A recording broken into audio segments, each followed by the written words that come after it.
Hi, I'm Don Berwick, President Emeritus and Senior Fellow at the Institute for Healthcare Improvement here in Boston, Massachusetts.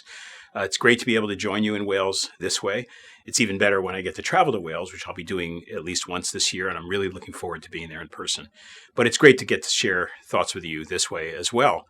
The topic I want to spend a minute talking about goes under a number of names: patient-centered care, what matters to you, medicine, or most recently, coproduction or co-design.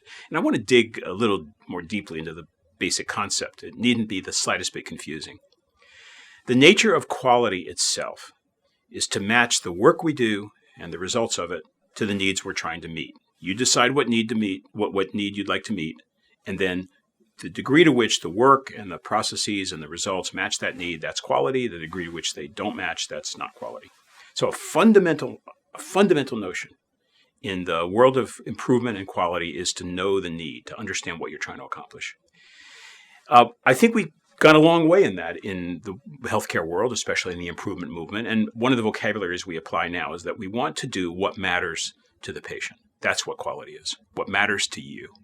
Not just what's the matter with you, but what are you trying to accomplish as a patient, family, and community? And our job is to try to meet that, to match that need, the deep need, what really, really matters to people. Now, to do that, we have to establish a relationship in our work that's a little different from making a product. In fact, that's true of any service. A product, like a toaster or a car, is made by someone else trying to guess at what you would like from it, and then you buy it and you plug in the toaster or you sit in the car.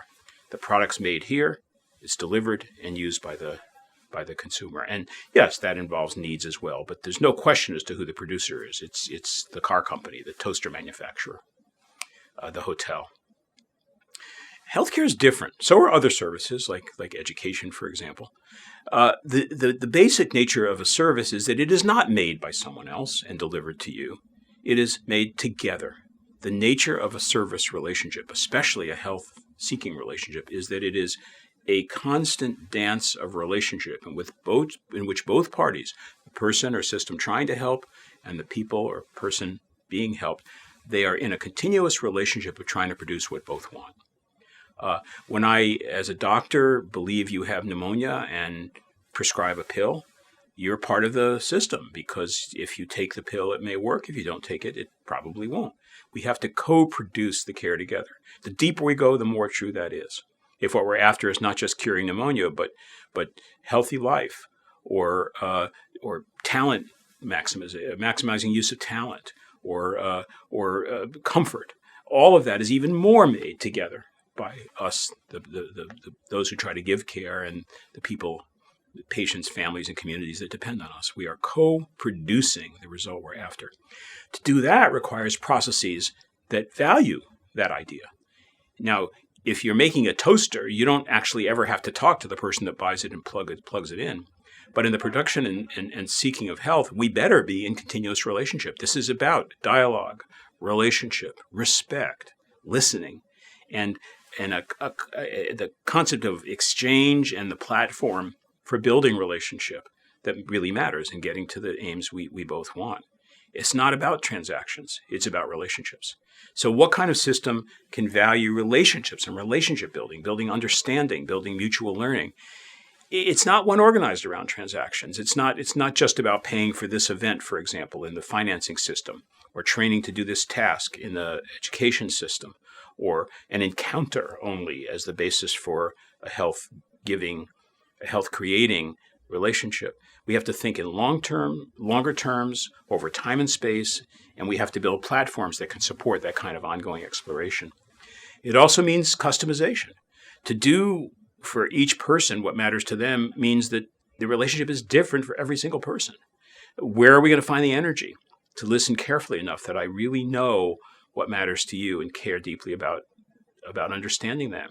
It means we have to adjust the system so the time is available to build that kind of relationship, which may mean removing waste, standardizing processes that don't involve the relationship, and doing other things that free up the time and energy.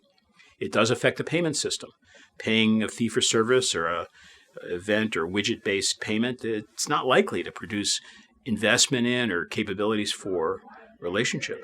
There have to be processes of of mutual learning, because the concept of relationship-based care, what matters to you medicine, of co-production, means a kind of a level of understanding and buy-in and trust on the part of patients and families and communities that we may not be starting with. We may need to build that. In other words, a system truly founded around co-production, around relationship, around what matters to you, is going to be a different one from the one we have inherited in your country or mine. It's a very exciting journey. We say in the Institute for Healthcare Improvement that we're after the triple aim: better care for individuals, better health for populations, and lower per capita cost.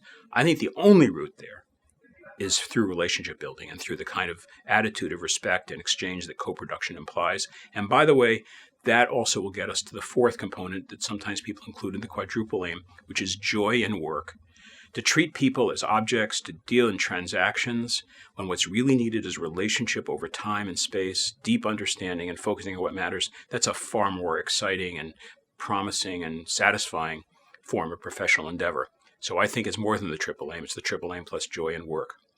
When I'm in Wales, I'll be talking with you as much as I can about this concept of a system redesigned around what really, really matters. And I predict that Wales, among countries in the world, may be one where the ground is very fertile for that kind of healthcare system indeed. Thank you.